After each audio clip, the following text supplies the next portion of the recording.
Hey everybody, welcome to episode 66 of the All JuveCast, and I got another first timer on the podcast with me today. I got my man Louis from Pittsburgh. How are you doing, man? Good. How about you? Thank you for having me on. I Oh really man, appreciate it. pleasure's all mine, man. Pleasure's all mine. I'm doing great. Probably a little bit better because we're recording this the day after the Juve match. We'll get into that though. Yeah. But as always, I'm sure you know about the tradition around here. Love to hear your story as your first appearance on the podcast, how you became a fan of Juventus. Well, my story is it's a little weird because I'm Italian and I was rooting for the national team in 2006. A little bit of a bandwagoning. It's the first time I ever watched soccer, and I remember my cousin telling me like, "You're Italian, you have to root for Italy." And so like naturally, like Del Piero, Buffon, Cannavaro. Like I had no idea what Calciopoli was, any of that thing. I just knew like the names, right? Yeah, So well, it just came out that summer too, like right during the World Cup. exactly, and it was one of those things where it's like, where do all these guys play? And it was either they played for, most of them played for Juventus, and there was a few Milan guys and one or two Roma guys or three Roma guys, but it kind of like I remember watching distinctively the game against Germany, which was well, I think it's the best match I've ever seen live. It's Unreal. Yeah. yeah, and Del Piero scoring that goal and running all the way to the home fans, and that's the moment I fell in love with Del Piero, who is my favorite Juventus player, probably like most. And then so after that, my grandmother, she has the Italian channel, and I would watch Juventus even when they were in Serie B, like they'd be on the Italian channel. And I Yeah. had no idea what Serie B meant. It wasn't until like the 2008 season, like when I started getting on the internet and stuff, that it was like, oh, we got relegated for match fixing different things. So I was kind of becoming a Juve fan when they weren't very good. Like the Yeah. history, like I was learning it, but I didn't know it. Yeah. And then, I mean, I think the best time ever being a Juve fan would have been the beginning of those 8 years, like right around when Antonio Conte came. I do want to say that that last part of that last year, as painful as it was, Ali went on this like absolute tear where he was scoring at least once a game. It's like Yeah. the only good thing about Juventus was pretty awesome. But yeah, I've been a fan since '06. So I guess that put me about 13 years, and it's been one of the greatest joys of my life. I mean, I love this club. I love everything it stands for, and That's even after awesome, games man. like Wednesday, I still fall more and more in love with it. That's awesome, man. Have you ever been to a match? Not yet. It's my 2020 goal. There you go, man. There you go. So, Make it happen. And you know what? Maybe we'll tee something up, and I want to get a big group together and head down. It'd be awesome to get a bunch of Americans and Canadians and head down. You that'd be know. great. But that's awesome, man. That's a great story. That's cool. You wrote it out through some pretty troubling times for the more old school Juve fans, and you were just coming into it and breaking into it. So it's pretty cool, man.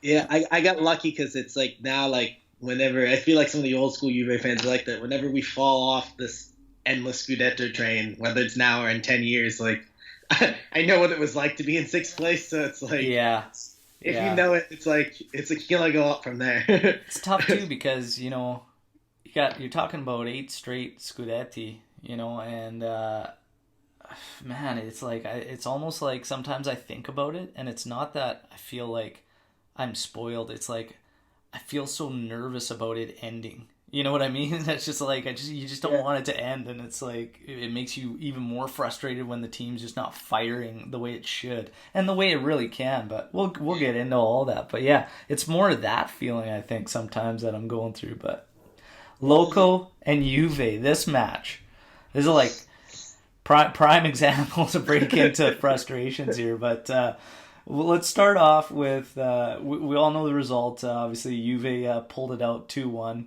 Um, we'll get to the goals and everything, but the starting lineups in this one. You see the starting lineups. I want to get your take, Louis, when you see the lineup and what's kind of running through your head before the match.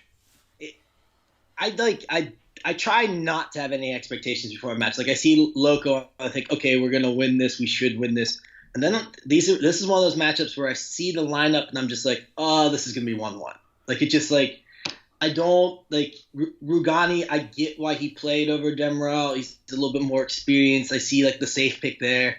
It like it makes me want to vomit when I Oh see man, Rugani or like many Juventino. like I was with this lineup. I was actually okay with it. Like, I would rather not have Kadir out there to start, but Demirel for me had to start this match Yeah. over Rugani. Rugani just like I touched on it on 2 podcasts ago. He just makes the simplest of tasks look so complicated and challenging, and it's like, man, you've been playing with us for how long? Like even just training with us, this routine. These routine plays should look routine. They shouldn't look so challenging. Like and just like how fearful he looks when the ball comes around him and like a play's coming to him. And it's just like, man, like give your nuts a squeeze and get in there and get into this goddamn game. And that's what I love about Demirel. Granted, it's probably a little risky, but we've only seen him in one match. It was his home debut with us, and honestly, he looked like he was trying to do way too much. Yeah. Got caught on a PK, but the second half he cleaned it up and he was great. Yeah, I don't know where the disconnect between Sarri and Demirel is. I get Rugani playing a little bit. I think the club want to sell him at some point, whether it's now or in the summer. I guess there's the Coppa Italia for that, but I just like when you look at like players like Kadir and Bernardeschi and some of the ones that like, you know, drive Juve fans nuts, you could be like, okay, there's one or two things about them that you're like, okay, I understand why they play. Like I understand Sami Khedira in the lineup. He has, you know, World Cup experience. He played pretty well by his standards. He has a good touch. You look at Rugani, you're just like, what is it? And I feel the same way about Danilo. I know he's a new signing and stuff, but Danilo just in general just drives me nuts. Yeah. I was telling one of my friends who's a non-Juve fan that this is one of the one times that I just begged for Mattia De Sciglio to start at right back because nothing could be worse than Danilo. Like Quadrado took his and De Sciglio's job, like hands down. He's taken that job. Like he's our right back this year. Like that's it. And it's crazy because I was like so scared of that when I heard that Sarri was training Quadrado as a right back. I'm like, you got to be kidding me. But like honestly, props to Quadrado because he's like never looked better, and I'm not like swearing my mind off like watching him play this year. It's actually been like quite nice. Like a new signing. It's like we got a new player that just happens to be named Quadrado, and that's what we got. That's hilarious. That's almost exactly what it is. Demirel, there's some thoughts. It could still be obviously what had happened with the national team, the military salute and stuff. It's all still speculation. We know that Nedved come out and said that the team stands behind him. They don't see any issues in what he did. But he did also leave this weird kind of... like he just left us off still wondering because he said he's still not the one that decides or makes any decision. So I don't know if he was leaning towards like if there was some kind of something coming from UEFA or whatnot, but it didn't. It was kind of odd, but we haven't seen him since. Yeah. You know, and it's like there's been games, there's been opportunities where he should be getting minutes, but then you also add in the transfer rumors. It makes you wonder. It makes you think, like, what's going on? Like, and to be honest, let's just go like this, just flat out. Just shoot from the hip. If you had an issue with this national team salute, do you think Juve should get rid of Demirel? Because there's fans that are saying they should. Yeah, I think if the club has issues with that, I personally think that sports and politics should be separated. I think Bonucci said that a couple of weeks ago, where that they shouldn't overlap unless it's an issue like where Brescia fans are chanting racist things or something like that, and the club should come out and ban those people and make a stand. And I liked what Sarri said pre-match about that. But the manager making saying something is a little bit different. I think that the players though. At the end of the day, like your job is your job. I can't really judge Demirel because from his perspective, it's different. Mm-hmm. But I could see the club getting a little bit annoyed where it's, okay, now we need to answer these questions. They're already going to a long season of just like, outside noise that we don't need. Yes. And if it was like Leonardo Bonucci or, Chiellini making it, you kind of have a little bit of leeway there, veterans, but it's a new signing. It's just bad reflected. It's not a good reflection on the club. Whether you agree with it or not. I just think they're separate issues. I want to throw something out there, too, just for people that don't think it has anything to do with the national team salutes. And I just want you to think about something because we all know the direction Juve's going. Business, marketing, a brand. What hurts those things. Politics. Yeah, exactly. Politics. So when you factor that in, maybe, just maybe, we may not be seeing Demiral with Juve too much longer. I don't know. It's just a thought. It's just something that comes to my mind, and there's got to be something holding him back. He's had chances to play. I don't know. Like, we know Sarri's history with Rugani and how he talks him up and stuff, but there comes a point where you just got to look at what's going on the pitch and realize this kid, Rugani, it's not happening. It just isn't happening. It's not for Juve. Yeah, and I think that if Juve could have offloaded him in the summer, they would have. I think that could also be another part of it. They know financial fair play is kind of breathing down their neck, and they look at it and see, all right, if we can force Demiral out, like Milan will pay $60 million for him, and we can reinvest money elsewhere. We'll see what happens. Out of those two, though, you gotta keep Demiral. It's crazy to me. But let's get to the match.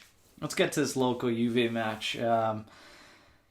Jesus, you couldn't ask for a better start. Let's get serious. Rabiot gets taken down. We got a free kick from almost where the beer's getting sold. Way out wide, and Ronaldo's lining up, and I'm like, holy Jesus, here we go.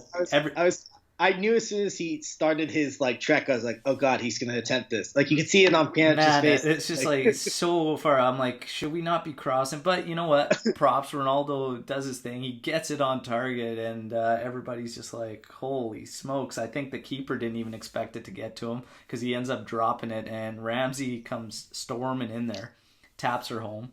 Probably made Ronaldo cry a little bit, which is okay. But no, it was all good, and I was laughing about that too, because I was like, oh man, did that get across, or did it tap him? Because I was like, that's literally going to keep people saying that Ronaldo still hasn't scored a free kick for Juve. It was just funny, but no, great start. So perfect start. That's awesome. We're playing local, and they're at home, so naturally you feel they're going to play a pretty open game, which should help us because they're not going to park the bus. Now we get an early goal, and I'm thinking, this is great. This is exactly what we need. We could probably kill this game in the first half. No. It kind of went the opposite direction, and we just fell flat on our face right after that goal. And Loco was just coming at us with some counters, and we just, I don't know what I couldn't quite make it out as I watched this match why they just had so much space.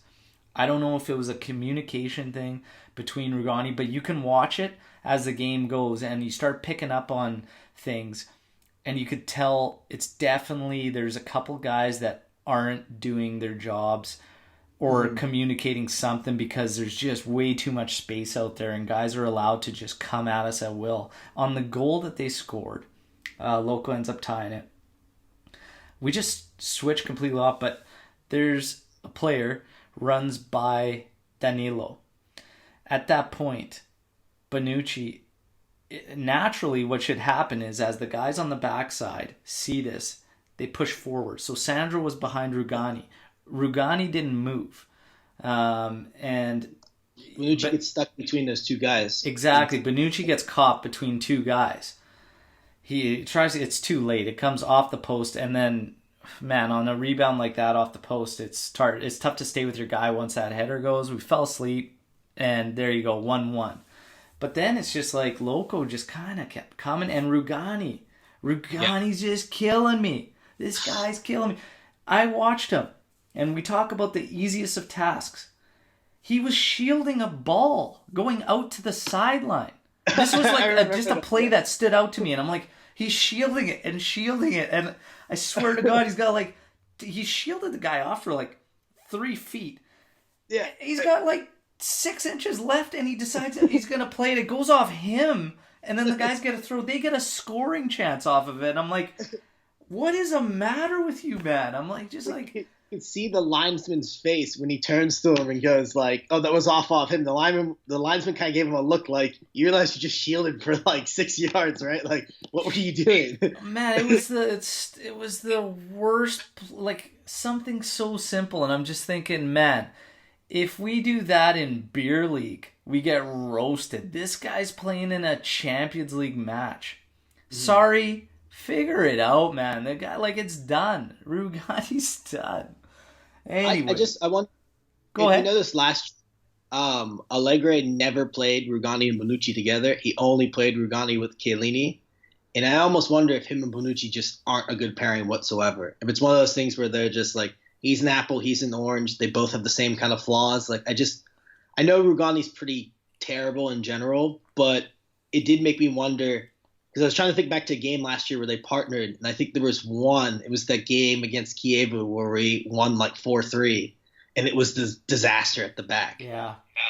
Well, it's a good point too because you're right. Whereas Bonucci and Rugani, it's definitely Rugani. I mean, anytime the ball's coming out or something, you see that just that fear.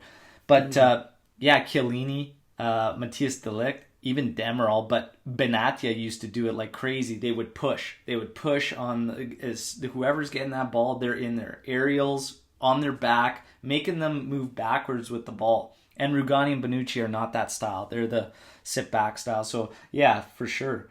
So it's 1-1. Loco's looking really strong.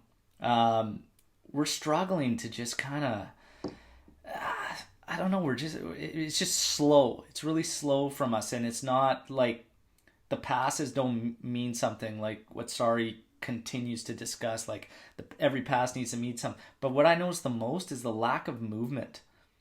We just like all these nice sequences that we were doing early in the season. One of the right central mid or left central mid going deep, and then a forward showing and working the ball around, penetrating. There was no penetration in this game from us. It just reminded me of everything I hated during the last couple seasons under Allegri, where we were just so predictable, ball out wide, really slow, nobody moving, nobody looking to get in behind the D. We still made a couple great chances. Bonucci dropped a great ball in for Ronaldo, and he I thought he should have just tried to direct it on goal. He held it in, and then the shot got blocked. Ronaldo had another decent opportunity, top of the box, muffed the shot completely. Yeah. Higuain gets put in with a great opportunity by Khedira of all guys. He had a good game, Sammy, for once. It's always the games. Well, I think it's more for him. He had a good game, but that's what I mean. It's only as good as Khedira can give you. yeah. No, okay, but still, he puts in Higuain, and Higuain did great to direct that on goal. Keeper made a good save. It's just frustrating because those chances you just like you gotta bury, right? And we're in this 1-1 match, and you're just like, come on, you guys. But no, it just keeps going 1-1. Locals, again, just getting a lot of space. It's just kind of, we're not looking too strong. There comes this little time where it's almost, I don't know, there's just almost like nothing really happening, like we're controlling the game possession-wise, but not doing anything with it, and that kind of happened for a while in the mid stages of this game, and then almost like Ronaldo gets this strike off this touch pass up at the top of the box, and the keeper makes a great save. Really good save. And then almost like instantly, Loco shortly after comes down, gets a crazy opportunity. Szczesny makes a great save. The ball skids across. Bonucci slides in behind him. We had two defenders on the goal line, and this guy rocks a shot, and Bonucci clears it out, and you're just like, holy, like, are we going to wake up? Like, what's it going to take for us to wake up? That goal, it looked exactly like the one they scored against us in Turin, and I could just, like I was about to look away, like, as it hit Bonucci. I was like, that's too much. Like, it just, like, and again, like, it felt like one of those games, like, we're going for 1-1, or we're going to lose this away at Moscow, like the Juve way where we make it difficult to qualify. Oh, like I know, it's crazy, man. But, like, Bonucci makes wicked goal lines, and he's been stellar. Like, the guy's been great. He's had one match where I thought he was subpar, but other than that, like, man, the guy stepped in.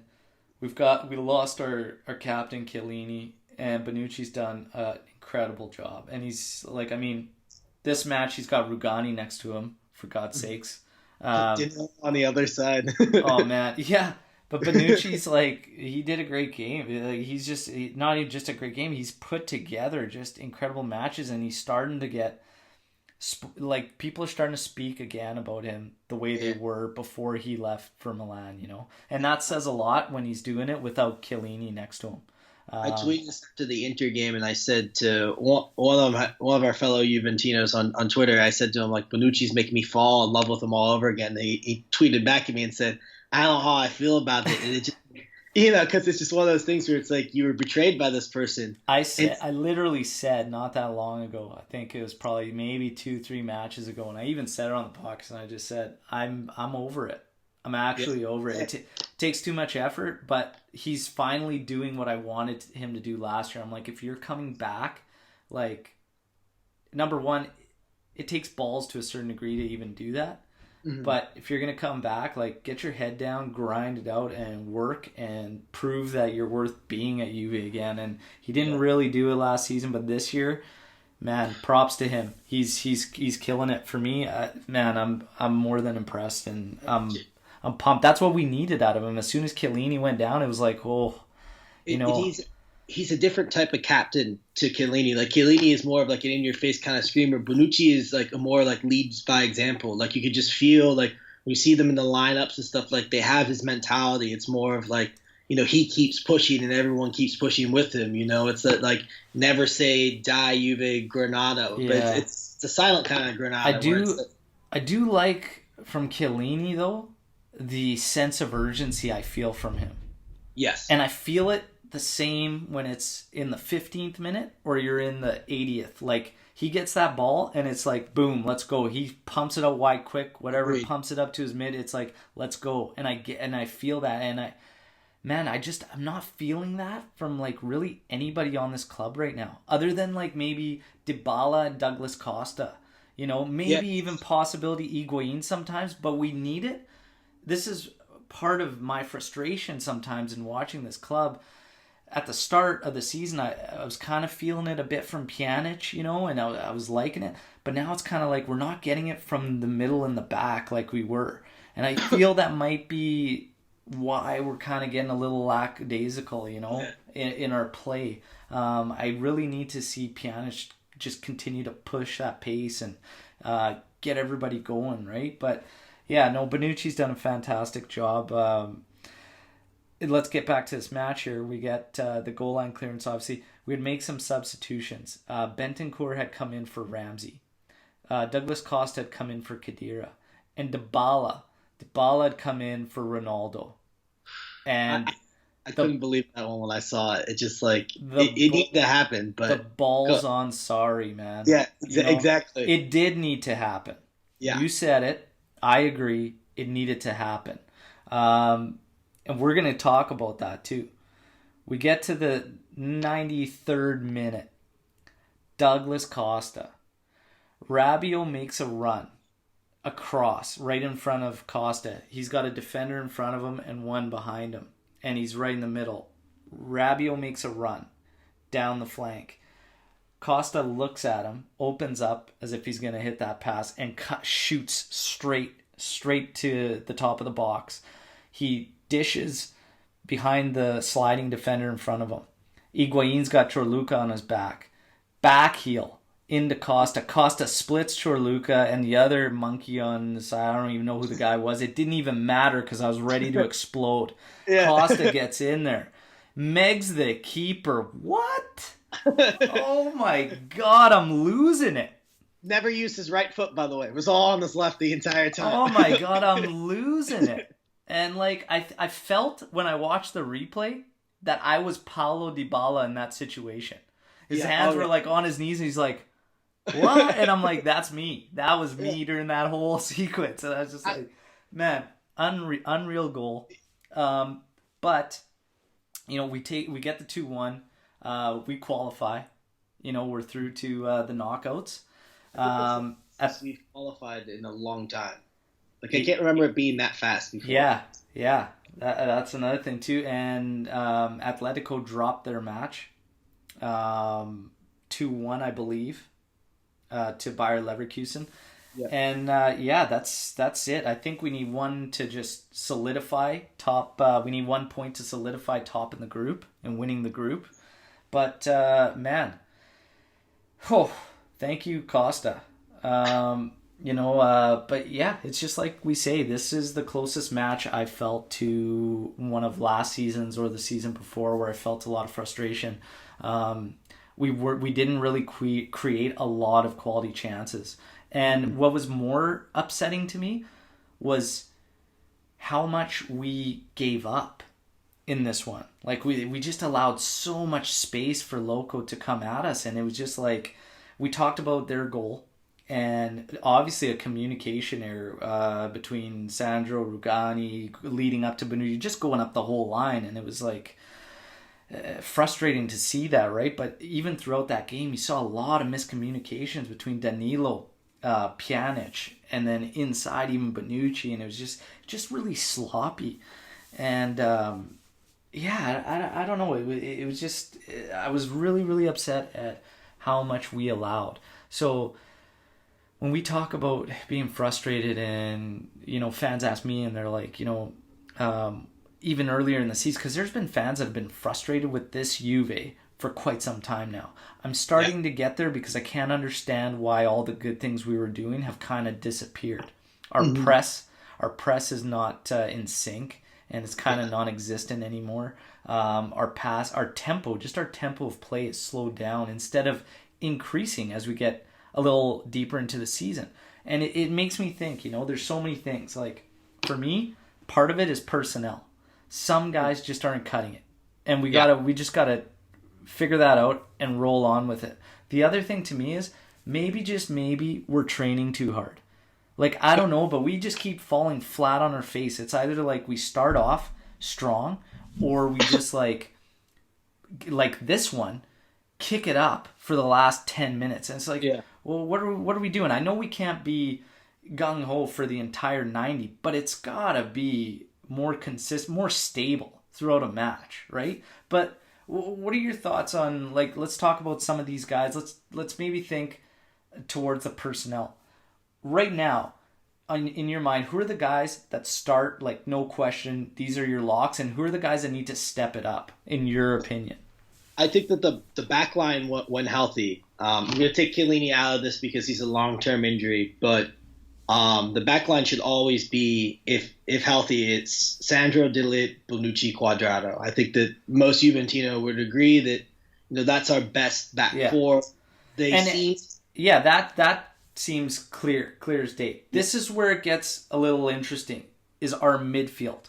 Yeah. The 4-3-1-2. Do you like the 4-3-1-2, or would you prefer us going back to the 4-3-3? I like the 4-3-1-2. Solely on the basis that I think in the 4-3-3 we lose Paulo Dybala, and I think that I would say that if there's anyone to partner Cristiano Ronaldo, I think he's the best partner for him. I think that Higuain, in games that I've noticed that he's done some of his best work, tends to be, of late, at least off the bench.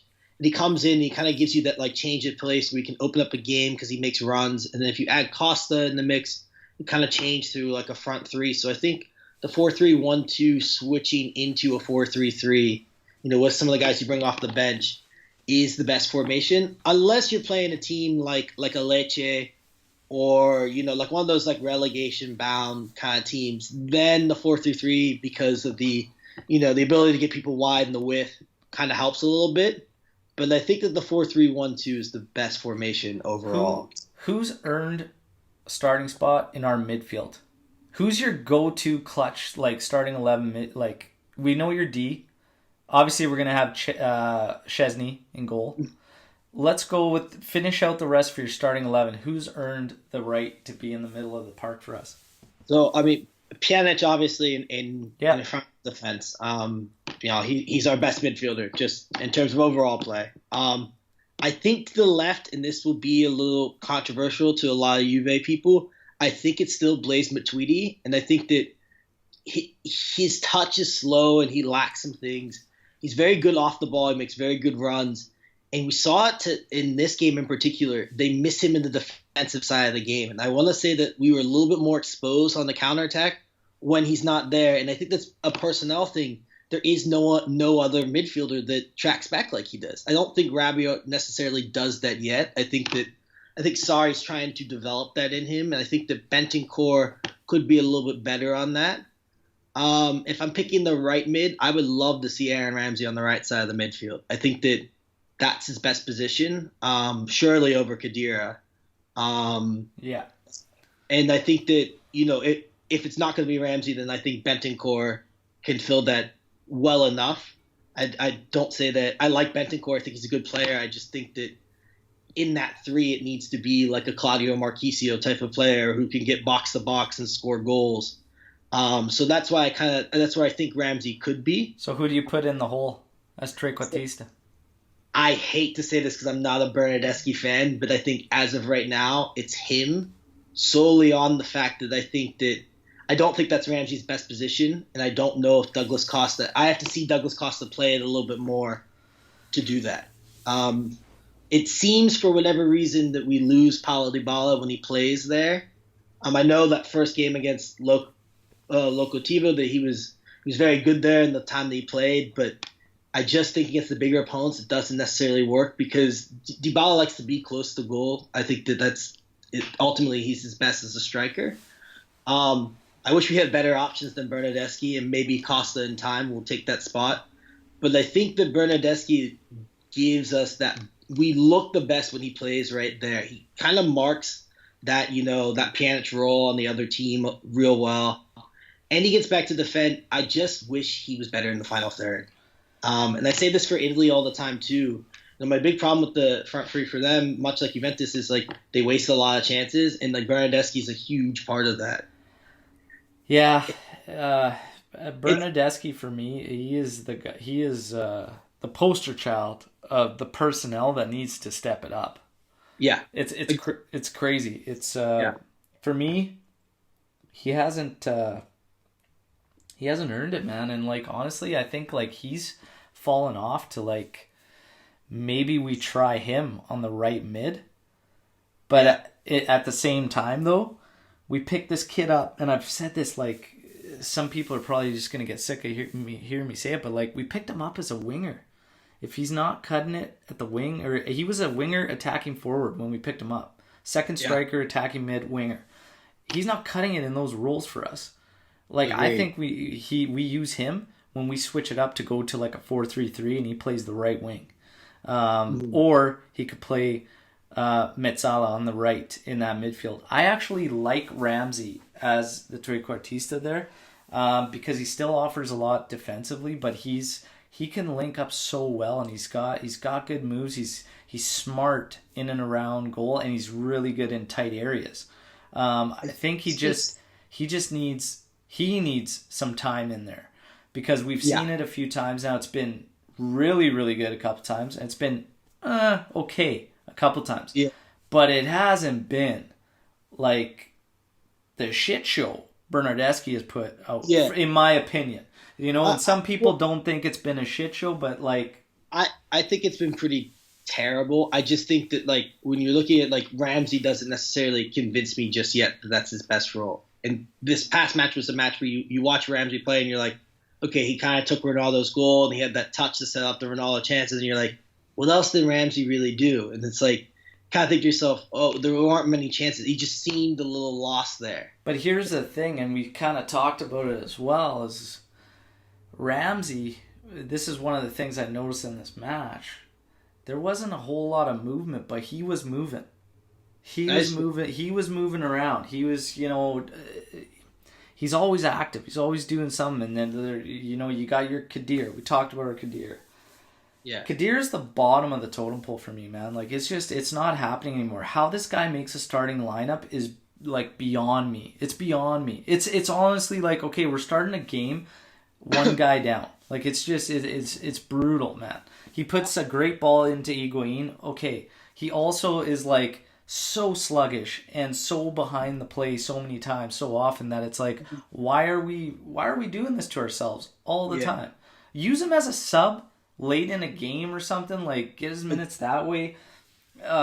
Serie A against some lower sides, okay, but like he's starting for us in these matches. Come on, it's For the life of me, other than financial reasons, I can never understand how Emery Chan didn't make this Champions League squad.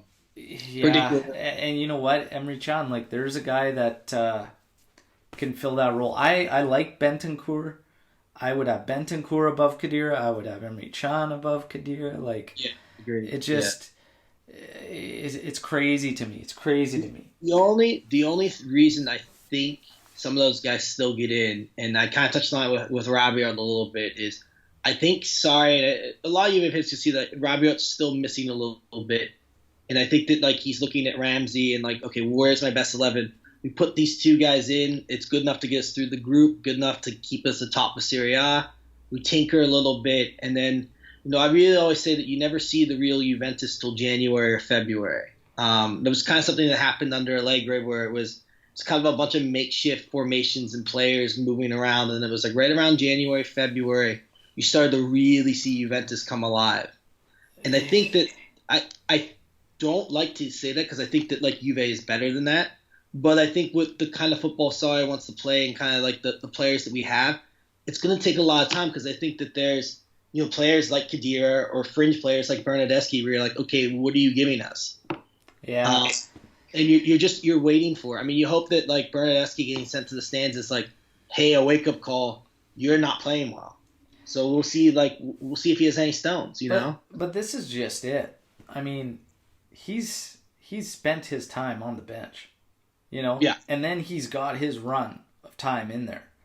And it just, nothing changes. Like, nothing changes. And this is one of my things, and I've put it out there so many times.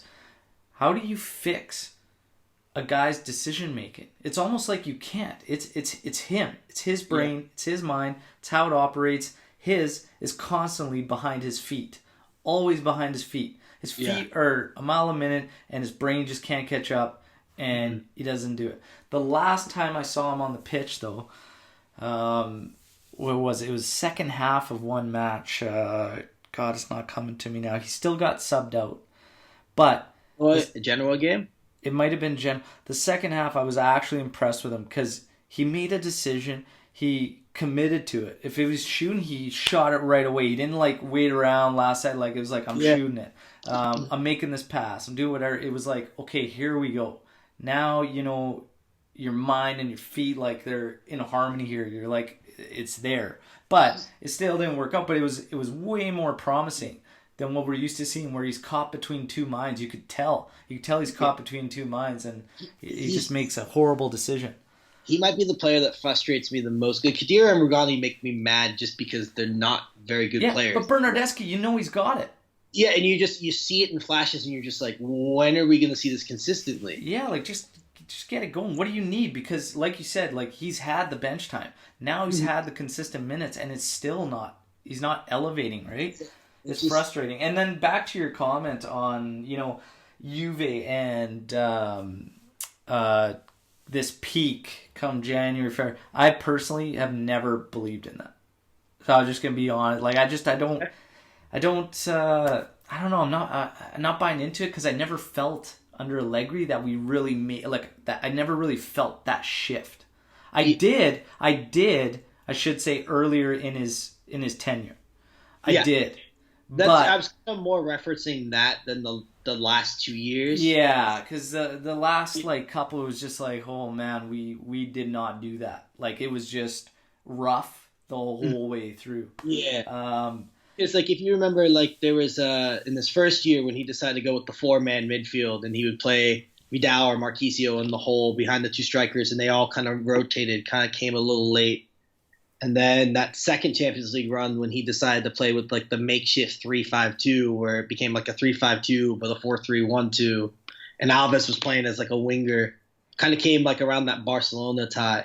Yeah. So I just think that sometimes I don't think that like teams should operate by this, but I think a lot of times good teams, you have a squad that's as deep as Juventus's or like a Liverpool's or even the Man City's. It takes a couple months to figure out like what isn't and what isn't working. And like what we see is like we know Sammy Khedira pretty well because we've been seeing him since, was it about 4 years now we've been seeing this from Khedira and Rugani for the last 2 or 3. Yeah. But that Maurizio Sarri is seeing it kind of like with new eyes. So I almost expected us to, like, being undefeated is very surprising to me just because I thought that there would be some more growing pains. I guess the way we're playing is growing pains. Yeah. We're still a work in progress, but the frustrating part was we were like ahead of the game. We were ahead of the game. We were looking good and like you could see the shift, but now that's gone. Do you this is more of a question for you. Do you think that mentality Juventus has issues against smaller clubs? Here's what I was going to get into because we've touched on personnel and guys that need to step up. I think there's a combination of things going on. Everybody's trying to like put it down to like I've had people we've gotten to discussions where they're throwing it on Sarri. Then you have the group that's throwing it on certain players that can't be in the lineup. Honestly, nobody's wrong. It's a little bit of everything. And we'll start discussing it this way. We know we have guys that aren't cutting it. Okay? Sarri, he's getting to a point now where he's got to realize that and figure it out. Like, you can see it. You can see it clear as day on the pitch. The guys that, they're not up to it, right? But then you bring up the mentality. And this is what I'm trying to really get into because I bring it up a lot. And I say, this is why I'm not on Sarri right now. Because I can't believe it's actually out there, but there's Sarri out going around. Sometimes our fan base, man. Sometimes. For me, that's just crazy. And I don't know if they're just trolling. I'm sure some are just trolling, right? But honestly, like, you look at this team. We've talked about it now for a good period on this pod. The way they played. And we've seen it. We've seen it in this match we broke down today. We scored a goal flat on our face. Flat on our face. Yeah. We did that under Allegri, like clockwork, man, all the time. And now you're taking a group of guys where the core players are still all the same. And they've played this way. Okay, we're up one. They get comfortable. They're not used to being told that you want foot on the throttle the whole time, go. So you get these guys that have played this way, this management, this game management style, for years, and you have Sarri trying to get them into this. No, guys, like, let's go, step on the throats, like, and it's just that's going to be the hardest thing to break. Yeah, because when you're like, that's like muscle memory, that's like mental, like it's embedded into them. We're gonna be able to lock this down. We're gonna be able to play a little comfortable now because we got a lead. It should not be comfortable. Like, you should treat every time you kick off at half again, it's 0-0. Go for it. Like, and that's what's gonna take time. So to get on Sarri right now, when we've already discussed how many guys in the personnel need to step it up, Danilo, Rugani, Khedira, Bernardeschi, like, we have guys that need to step it up. Rabiot, I think, is on an upward trend now. Okay, he was, like, for me in the preseason, he was fantastic. Something happened. I don't know. It was kind of weird. He hasn't hit the ground running in the season, but now he's starting to piece it together. The defensive phase, I think, is all that's missing with him. Like, the red card he got against Genoa was kind of silly. I just think it's the little things. That red card, though, to be honest, like, to be fair to Rabiot, Bonucci can't be coughing that up at the top of the box. He forced his hand. Bonucci, I don't even know what he was doing. He had options all around there, and it started with Ronaldo. If you remember that play, it started with Ronaldo. Yeah. He gets the ball in the box. He's got one guy on his back. He could have naturally kept going with the play because we had another guy actually facing goal, the top of the box to his left. Ronaldo, he like tried to go back this way. The play dies there. He goes back to the top of the box. It finds his way to Bonucci. Everything's dead. And then Bonucci ends up losing it, and Rabiot's got no choice. He's got to take that guy out and shut it down. But Ronaldo, here's a guy too. You want to talk about stepping up, and I'm going to take some heat here. Ronaldo has got to get his shit together. Yeah. He's got it. I think he's been so poor this past month. And I can't defend him on that. It's crazy to me, man. It's crazy. And I've seen it. I've seen the guys coming out showing the stats on how in October he got the highest ratings out of Juve players on these. I don't care about that. I care about what I'm seeing, and I'm caring about how many wasted opportunities we get and just like the body language. And it's just frustrating. It's frustrating me because he's so much better than that. We know he is. He knows he is. But for whatever reason right now, he's in some mental block. Like, it's crazy. But he's missing chances he's got to bury. And then we got the group that are protecting him saying he's not getting play. Like, he's not getting creation that's helping him, and he's not getting fed. I don't know, man. I was in that group until this past match, and this past match was kind of like, okay, you had 4 or 5 chances and you just didn't put the ball in the back of the net. He's had like this season like a lot of quality chances, man, and he's just like he's got to finish those. He's got to bury those. Those are killing games off and helping us off, and he's not doing it. And then like he gets subbed off in this match we talked about. The ball's on Sarri, man, and like I mean, bravo to Sarri, because like, you know, the media is waiting to pounce on that, and some media outlets did. You get the win, nobody talks about it. And you had it right away, you know, that they come out saying, oh, he's got some what was it, adductor issue or something. It's like no. Sarri took him off because he wasn't playing well. I totally believe he took him off, and you know, if it was an adductor thing, whatever, Ronaldo's not going to have a reaction like that. No, that's something. And Ronaldo didn't ask to come off, and everybody knows. It's a courtesy thing you say post match when a great player is not playing well. You just say, "Oh, it's an abductor injury." Exactly. It's just a courtesy. It's a courtesy to him. But there's a lot of people, a lot of fans have felt Ronaldo should have been benched possibly in some of the Serie A matches just because of these performances and the constant wasting of chances. Now, how do you feel about that? Would you do it? Yeah, you know, I would have said no maybe a week ago, but I'm looking at this Milan game, which is a big game. It's a winnable game. And you have kind of this guise of the abductor injury. You just kind of, I know Romeo had that report saying he's, you know, healthy today. You just leave him on the bench. Sarri simply says, hey, we're watching the mileage, making sure everything's okay. But you're kind of sending a message that, like, we're leaving you on the bench. We're not sending you home, but you're in the squad and you're on the bench. Yeah. I think that's healthy. I think it might light a fire under Ronaldo, a player like him. I don't think permanently, though, long term, he'll stay on the bench very long. I think that Cristiano Ronaldo, he's a very good player who's hit, is he 34 now, 35? Yeah, 34. And I think he's hit that kind of weird phase where he goes, I'm 34, he might be taking his foot off the gas a little bit, trying to conserve energy for the latter parts of the season. And I just think that, like, if he was up front, he's probably not one of those people that's up front with that.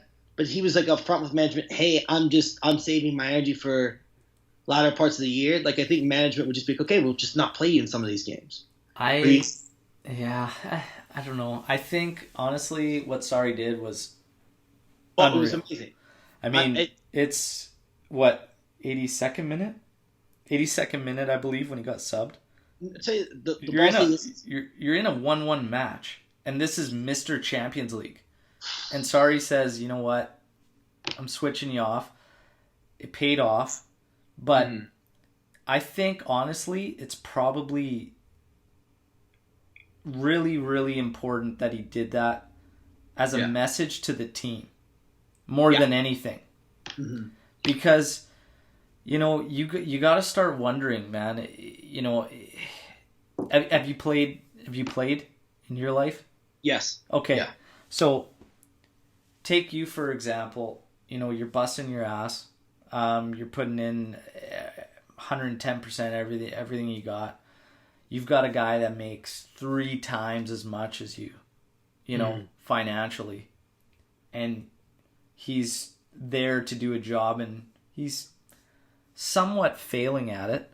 Yeah. Because he's supposed to be a killer in front of goal, and it's not quite happening. I do want to defend him on one note because I saw this on Twitter. I know you're probably going in a different direction. Sorry to interrupt.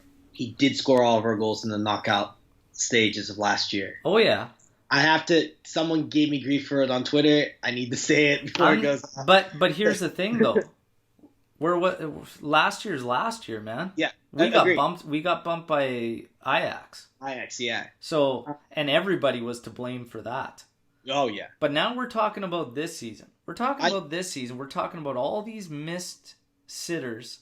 But we have guys saying he's not getting fed.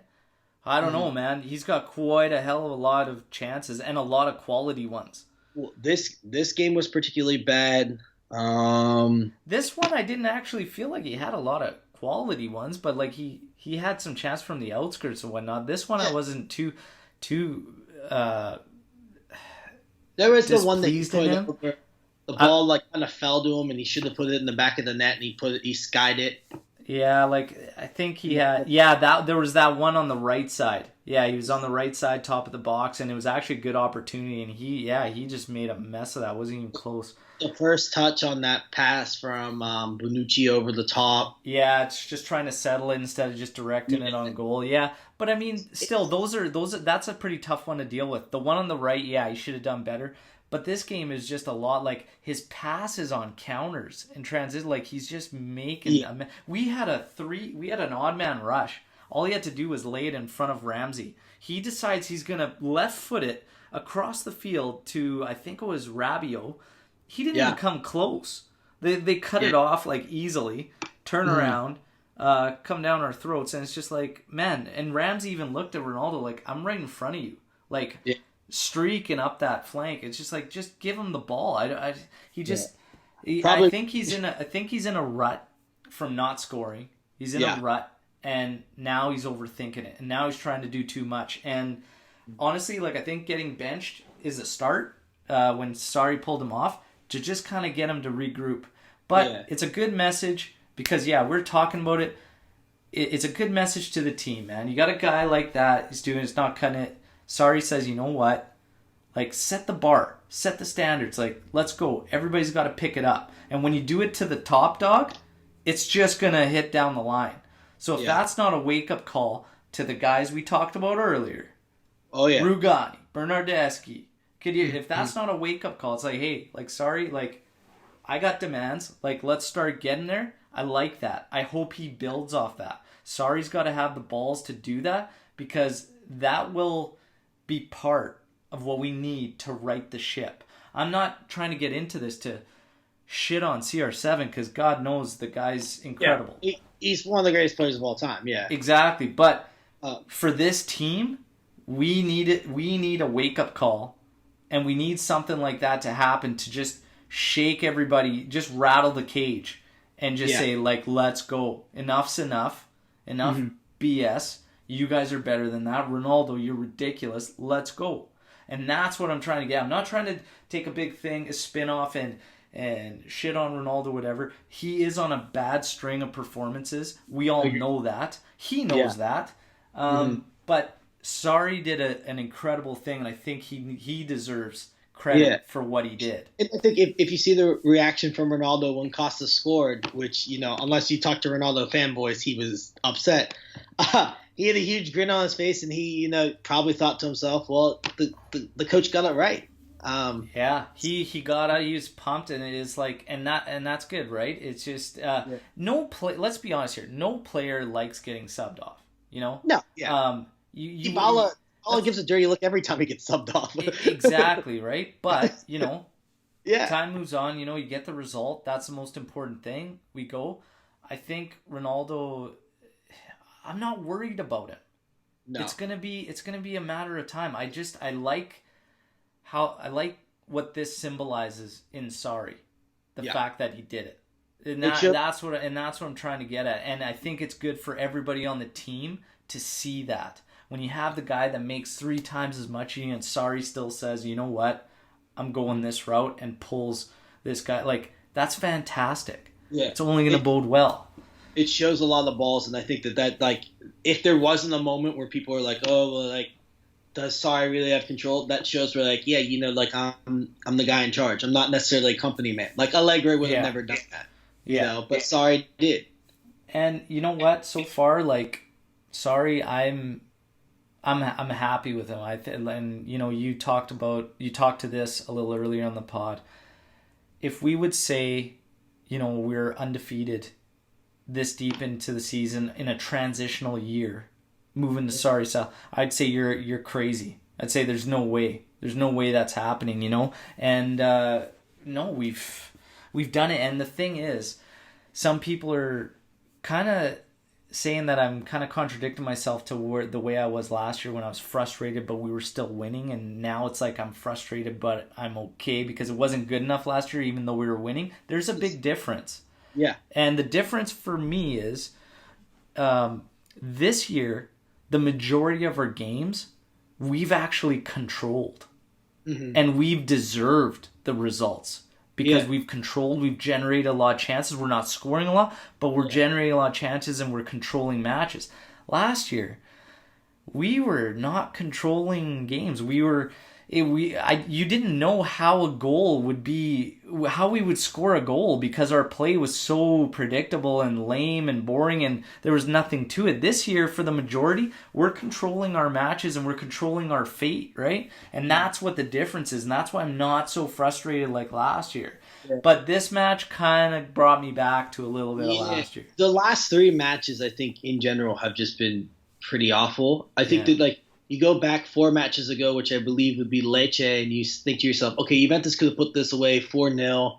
You know, the penalty would still go 4-1, but they had enough chances, right? Yeah. You go to Bologna, you say the same thing. Like, oh, they had a lot of chances. They just didn't put the ball in the back of the net. Yeah. I mean, you can even say against Inter Milan, we could have killed that game a little earlier than we did, you know? But I think that for Sarri, 2 things really stuck out to me, and I noticed them kind of early, but these kind of backed them up over time.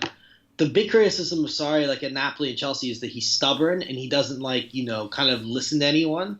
But you can see where the owners kind of like, hey, we're the ones in charge, you know, make sure you represent us well, has like company man kind of attitude has affected him a little bit. He realizes, I'm at Juventus, I have a bigger squad, you know. He's tinkered a little bit more, whereas at Napoli it's the same players playing over and over again. In Chelsea it was the same way. Where it's like we've seen Sarri kind of, you know, make adjustments, like the Inter game when he brought on Emery Chan and Bentancur. Well, and like, you know, I was screaming when he did that, and it paid off. You know, here's another thing too. You know, we talk about Sarri and trying to switch that mentality and trying to get it going to foot on the throttle. He's also had to deal with injuries. Oh yeah, and injuries to guys that are critical that suit his system. Because some of these guys, he's inherited, you know, and they don't necessarily fit his system, like, at all. But the guys that do are kind of guys he needs, you know. Number 1, he needs Chiellini, you know. Oh, yeah. But he doesn't. But De Ligt's, no knocking, he's done a fantastic job. Kid's a stud. Yeah. I love De Ligt. Yes. He might have to wear a straitjacket sometimes, but it's okay. Yeah, the handball thing's gotta, like, it just... Bonucci's done a fantastic job. Douglas Costa, him coming back is huge. That's a start. Well, but even to piggyback off of Costa, sorry to interrupt, we started a 4-3-3 with Higuain up front. Costa gets hurt. He has to switch to the 2-man up front. Yeah. And then Dybala kind of gets reborn and all that. And now Costa's back, and you're looking, well, we can play a couple different ways now. Here's another thing, too. We want to rag on Sarri, right? I'm going to name you some guys here. Dybala, Alexandro, Cuadrado, even Matuidi you can throw in there. Okay? That's 4 guys right off the bat. Huge progression from the year before. Agreed. Okay? And, like, I mean, even Costa, actually, at the start of this year, even now, like, looks better than he has in quite some time. Like, Sarri's done a really, really good job. We're kind of in this lull right now. I think now that guys are getting healthy and getting back, I have faith we're gonna get out of it. And Mhm. like I say, I hope how symbolic it was of what he did with Ronaldo. Like, Sarri's got it right. I think there Yeah. was maybe one match where I was kind of like, oh, these subs are kind of off, but like honestly, he's got it right every single match on the adjustments and everything. And people want to rag on Sarri and say, well, why does he have to make those adjustments? Because he's got it wrong the first time. Well, part of it is But that's part of the injuries. game. Injuries. You're Yeah. handcuffed to picking. Guys get tired, Yeah. and he's. I'm not So gonna lie. Would you want to go into a Champions League match with Demiral and Rugani? No. So you're gonna keep riding the Bonucci train. You're gonna yeah. get Sandro out there. Like, he was also given a team with only 3 fullbacks this season. So Yep. Cuadrado going into right, it's just worked out fantastic. But honestly, like, we're kind of crazy in that sense on how we do it, like Juve. But he's done. I think Sarri's done a fantastic job so far, and I'm The- not gonna get on him yet. we qualified for the last 16, which is, I mean, top of the group is one thing, but we qualified. That's, the most important thing. And we did it fast. We're undefeated. And We what beat it. was and what was the stat Maurizio Sarri holds? There was He has, something he's going into this game, as he is the only Italian manager to be undefeated in Europe in what, 18 matches or something straight. 20 now. It's 20 unbeaten matches in Europe. Incredible, man. Yeah. Incredible. I didn't even know Sorry held that stat because it just doesn't sound right. But when you think about it, it does. It's pretty wild. I remember seeing that stat before the game against Loco, and I was like, talk about a jinx, first off. But I was like, I know, I was just like, why would you say that now, right? But it worked out. But I was just like taken aback. I was like, wow, Yeah. holy, that's kind of wild. He got a little bit of a bad rap at Chelsea and the way things ended at Napoli. I will say that. Yeah. Juve and AC Milan this coming Sunday. Want to get, because we're just about to wrap up here and whatnot, want to get your take going into this one. Who would you play? And let's just get, for fun, your lineup and a prediction. Okay, well, to start with the prediction, I think we'll win this one 3-1. Milan, for as terrible as they've been, they always play us good. It's in Turin, correct? This one? This one is in Turin, yes. Yeah, they always play well in the Juventus Stadium. At least the last couple of years, they've played pretty decent against us. So I think it'll be a 3-1 win. Lineup wise, if De Ligt's healthy, you slot him right in next to Bonucci, Sandro, Cuadrado.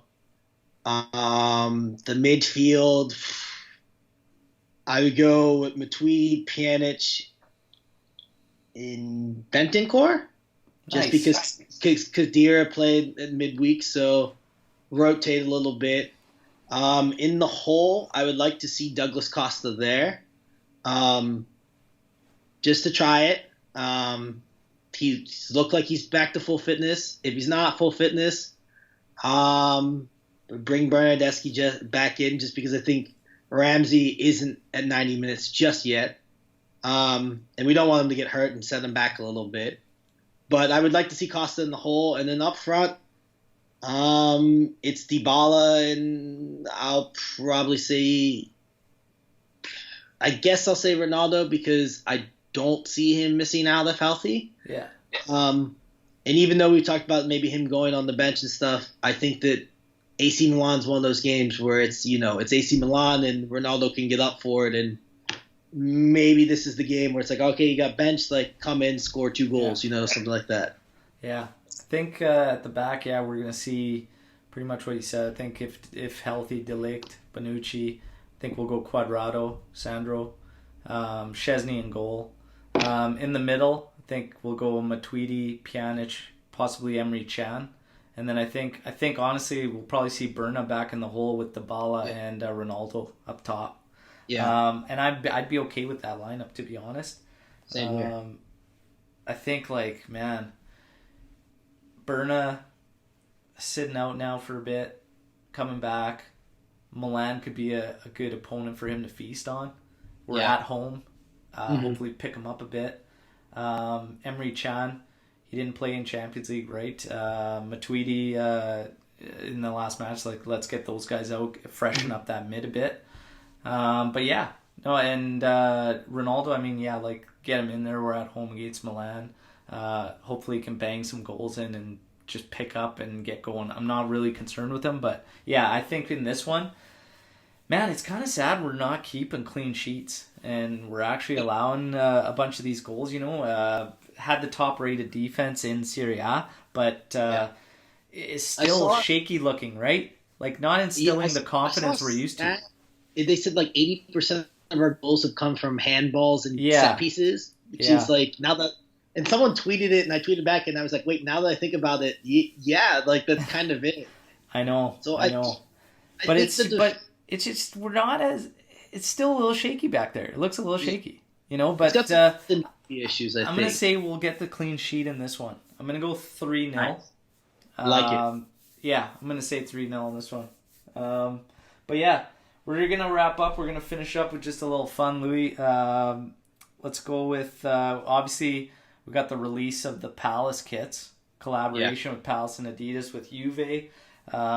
Everybody's going to be getting this podcast after they've already released, because it's like 12 p.m. European time. That's like 6 a.m. for you, 3 a.m. for me. Yeah. So I'll reunite myself with my Xbox to stay up. I'm going to try and grab one Dybala. I'm going to try and grab a Dybala one. Yeah, are you going to try and get one, Louis? I'm going to get one. I think I'm going to go with the Giorgio Chiellini. I've been meaning to get him all year because I don't have it for whatever reason. Nice. I like those kits, man. I think they're just kind of cool. But I'm a collector too, and everybody knows that. So just feeding the collection, man. But what's one of your favorite Juve kits? Ooh, well, I'm actually wearing one of them. This is from Conte's second year. So that's a 2012, 2013. It was right after Del Piero quit, so I got his number on the back of the shirt. Oh, that's nice, man. That black one with the Del Piero, just because some people get funny when the guy doesn't play in that particular kit, but that's pretty slick. For 4 years, I only got Del Piero kit. But I was so depressed, yeah. You don't even need to talk to me. Like, I've posted pictures of my thread of jersey, and I still have more to add, and it's like 80% Del Piero, man. Like, it's just, that was my guy. That one, and then this one might be a little unpopular. This may have been Conte's last year, but we had it. Yeah, it was. We had this like yellow kit with blue shorts. I really always liked the yellow kit. Oh, dude, yeah, that was the Nike with the yellow, and it had the Scudetto patch up here. Yeah. Black lettering, the same lettering that's on the kit you got there. Yeah, I know that kit. So those are two of my faves. That's actually a pretty slick kit.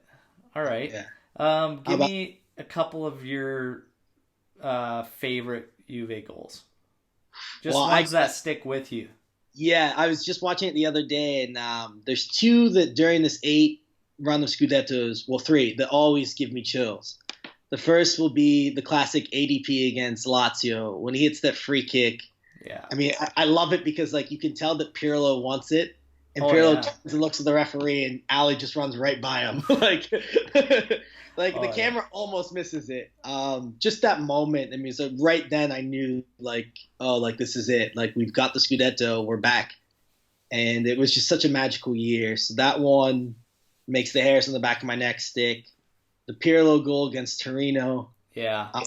It never fails. I mean, all of it. I mean, you just like from Arturo Vidal winning the ball, like just the build up and everything. It's a great moment. I was in my college dorm room. I ran out the door, through the common room, down the hallway. Got in trouble with the RAs because I was just yelling so loud. And I was just, it was such a great moment.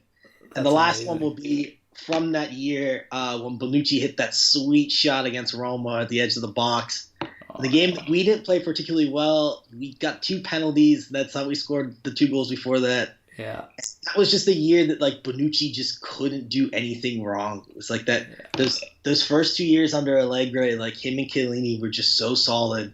That's awesome. And he hit that shot. I just remember thinking like, what? I was like, what are you doing? Yeah. And oh my God, like those are all just beauties. There's so many. I mean, I asked this question and people are just like, oh, and it's like, obviously it's so hard to pick your absolute favorite, but there's just a few like that, like those all stick out to me for sure. I remember them like they were yesterday. I even remember where I was and how loud I was yelling and screaming, and it's just awesome.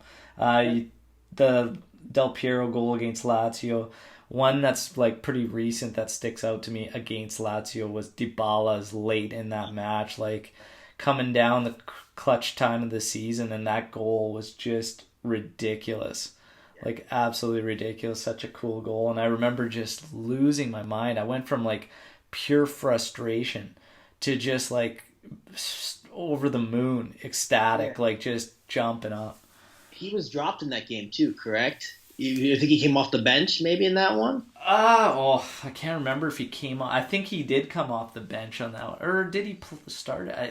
I can't remember on that part. I just remember like, man, he had such a good year that year. Like he scored a lot of goals for it, but that one was just like, oh man, it was such a brutal match. Like Lazio actually took it to us for a bit of it, and man, we just come down the wire thinking it's just gonna be a draw, and out of nowhere, Dybala just fending off Parolo. Like I just remember him like literally getting mauled by this guy. Going going to ground and still just popping it up nice, and I just like lost my mind. I was just what I always remember about that game is there's Rugani's Instagram was a picture of Dybala, and the caption read, "Thanks for the assist," because like it hit off of him. Oh, but Rugani was like coming in the air, and he just directed it to him. Like, nobody knew that was gonna come, and he nutmegs the defender, and that's the funny thing too. It's like friggin' Rugani to this guy. God damn, he's gonna get me going again. There's a difference between a pass and an assist. God damn it, Rugani. Oh man, no, but that's awesome. Yeah, those goals there's so many, man, that stick out. It's crazy. But no, Louis, it's been an absolute pleasure having you on, man. And great time. Thank you. Yeah, that's awesome, man. I love meeting you and Tini from all over the world. It's been a blast. This won't be the last time we'll hook up again. There'll be a ton more matches. I don't plan on stopping. So yeah, man. Thank you very much. Everybody, stay tuned for the next pod. It'll be after our match against Milan. And as always, I'll have another guest with me. But Louis, thank you, my man, and everybody. Until that next pod, as always, Forza Juve, fino alla fine. Ciao. Forza Juve. Ciao.